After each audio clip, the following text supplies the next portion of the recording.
Welcome back to the channel, guys. I got a couple parts that came in the mail from Puget Sound Motorsports, specifically a skid plate, some frame protectors, and a kickstand.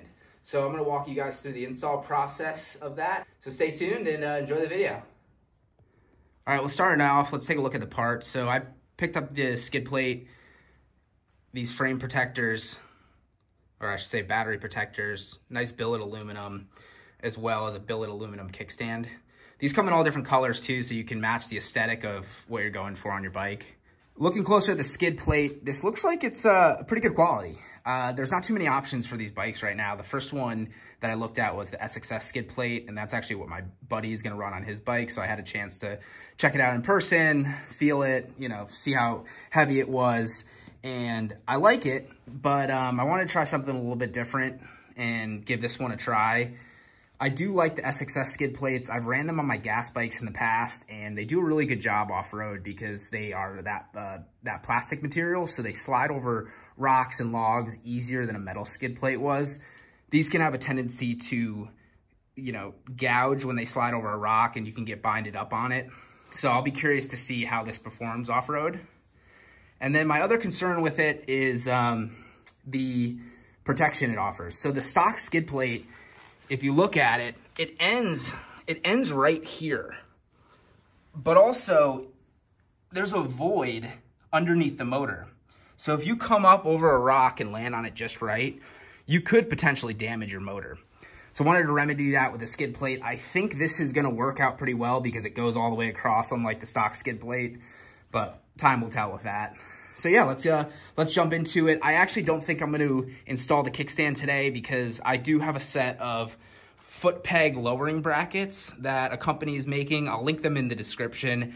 It's the first company that I've seen that has successfully made them. So I ordered a set, and I'm going to see how that works out. That's kind of the last piece of the puzzle that I've been trying to solve for the ergonomics of the bike. The bike, when I got it, and I'm only 5'10", but the bike felt very cramped. So instantly, I had a set of Rock risers already in the shop. So I put those on. They're an inch rise, but they also allow you to articulate the handlebars back and forth. So I was able to get them up an inch and also rotate them forward. So that opened up the cockpit there.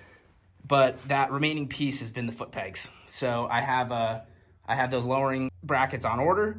We'll throw those on, and I think once those are on, the rider triangle is going to be pretty dialed on this bike.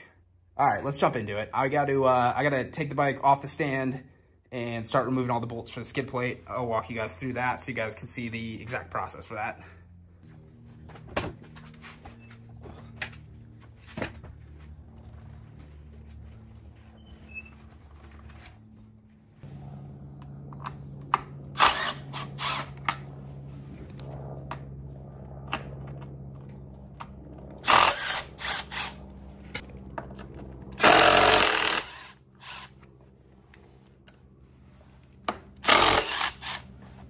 All right, so far we got 4 bolts and 2 on the other side.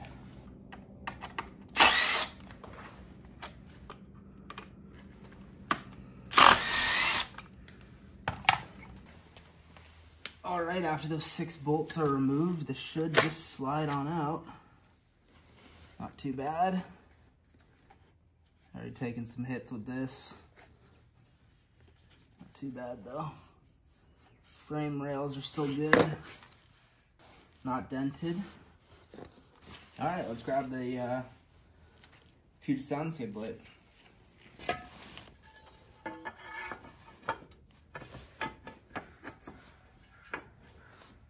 As this lines up nice.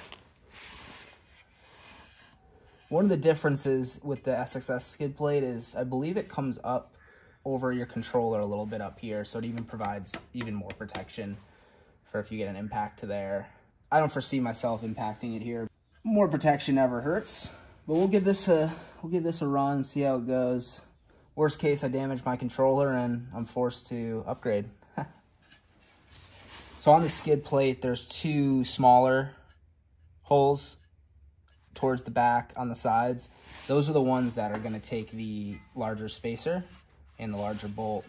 So I think the way I'm going to do it is start with the bolt, get that put in, spacer on. This is a little annoying with these spacers, because you gotta get the skid plate just right, and you need to be able to thread it back into the clip nuts that are on the frame. So it is a little tedious, but if you take your time, it should be all right. So one thing to note here is the skid plate comes with a longer bolt.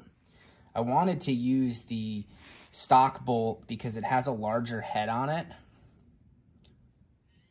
but it's not long enough to, with the spacer and the skid plate, to thread up into the clip nut. So you can't use those, but it should be all right. So I'm gonna try to get the other side in now and see how that goes. All right, the two bottom ones are in. Don't tighten them up yet. Wait till you get the other ones in. So you'll see the one on the left side with the spacer and the one on the right side with the spacer. The first one's all right to get in because you have some room and wiggle room with the skid plate. Second one's a little bit tedious, but I figured if you come in this way, you hold the spacer in between your fingers and you'll go move it up into place and then put the bolt through. It should work out pretty well. They also include 2 of these clip nuts, so we need to install those as well, which now that I'm looking at it, I probably should have installed them before I put the bottom bolts in because, well, there's not much room now to get those in. Yeah, it's not gonna work. I gotta take the bottom ones out. All right, well, don't do what I did and install the bottom ones first. Put these clip nuts on the front ones first, because once the skid plate is up in place, there's not enough room to get these, to slide these things on. All right, both are in place now. So we can redo the process of installing the bottom bolts. I'll save you guys that time. Let's go. All right, bottom bolts are in. Don't tighten them all the way. The clips are already installed up here, so those will bolt right up. And then the side pieces need a bolt. So these will just go on and thread into place. All right, so you'll use the small spacer and one of the smaller stock bolts that came out of your original skid plate. And those will go into here. The spacer obviously goes in between the skid plate and the frame. So I'm gonna work on getting that in now. So this is just a tad bit tedious because you need to be able to get this spacer in without dropping it, and then getting the nut or the bolt threaded it through it, which I think we got it. All right, this side's good. Leave it loose for now. We're going to the other side and do the same exact thing. All right, well, after like 10 minutes of messing around with this side is a pain to get in. There's not that much clearance between the skid plate and the frame, and so getting that spacer in is kind of a challenge. So my solution was I grabbed some adjustable plier wrench.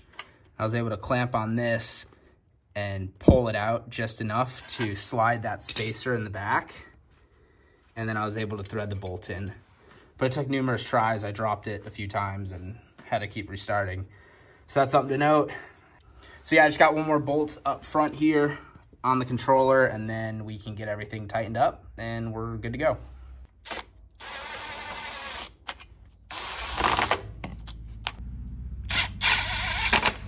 And then we'll torque these down by hand. All right, well, that's taking a little bit longer than I expected. It is all installed. It looks good.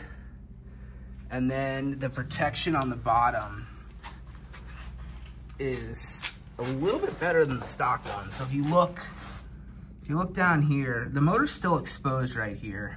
But if you kind of look, well, that's a better angle. You gotta be really unlucky to damage the motor from here.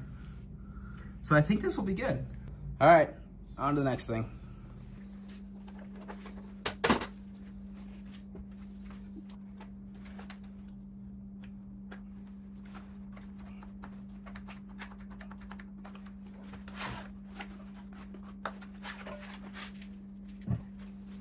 So to remove this plastic piece right here, it's pretty simple.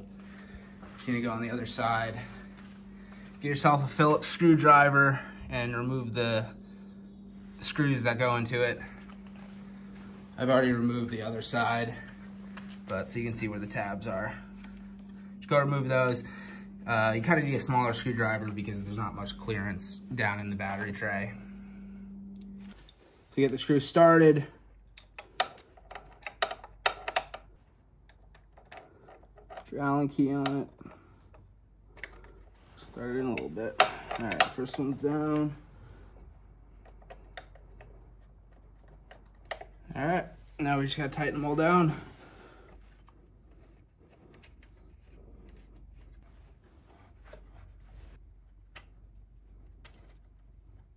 Now we just go in and do the final torque on them.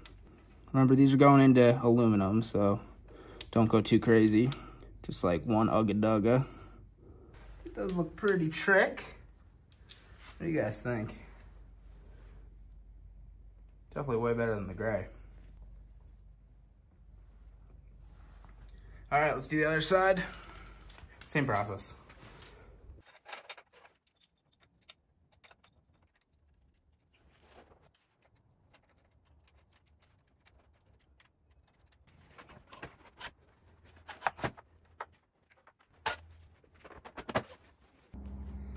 Alrighty, everything's back together. Install went pretty smoothly. Skid plate was the challenge, but that's because I didn't read any instructions. I mean, I don't even think there are instructions for it, but so just a little bit of trial and error, but now you guys have a video on how to do it, so learn from my mistakes. The frame guard, battery guards look awesome. They do add a little bit of extra weight compared to the plastic ones, so if you're concerned about the weight of things on your bike, maybe just take the stock ones and paint them black. But yeah, overall, everything went pretty smoothly.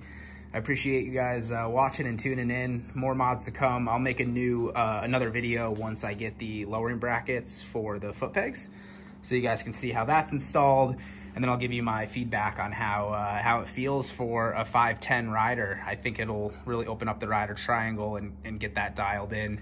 Thank you guys for watching. I'll leave product links in the description so you guys can go check those out, see if you guys want to pick up some. Puget Sound Motorsports has been awesome to deal with.